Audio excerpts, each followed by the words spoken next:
His morning crew with Rob, Allison, and Jim. Jeff Nene is with Convoy of Hope. Their international disaster services team just deployed for the Bahamas.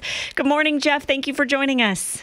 Good morning, guys. How are you? Good. So tell us what your first priority is with Hurricane Dorian.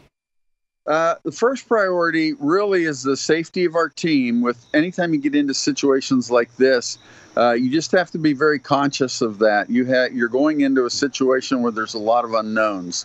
So you want to be sure that your team is safe, that they've got the backup and the communications that they need.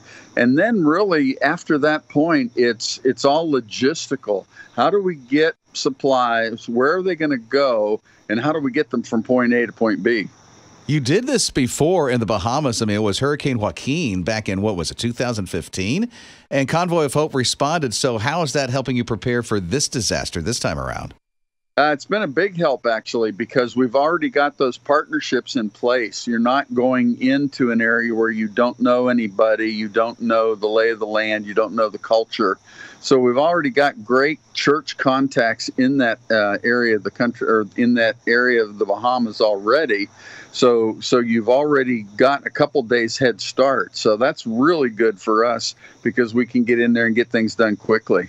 We're talking with Jeff Nene with Convoy of Hope. So will you be able to also help with the damage that's expected along our coastline from this hurricane? Yes, we will. We actually have two separate teams set up.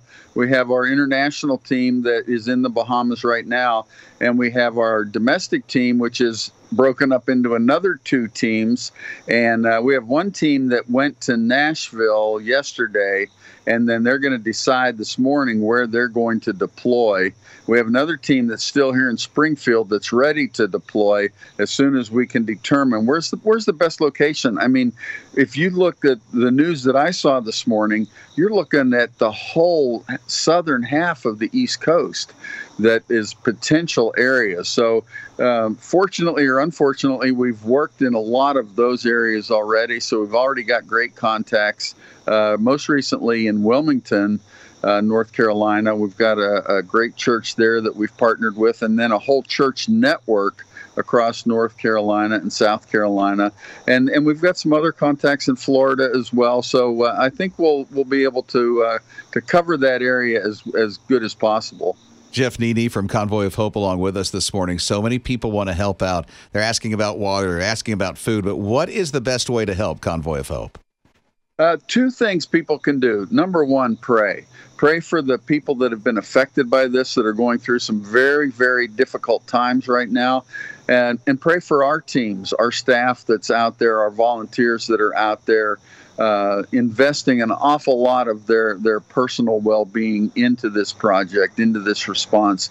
And the second thing they can do is they can give. It becomes very, very expensive when you start to take food and supplies into difficult places. And so we always encourage and always welcome people's support.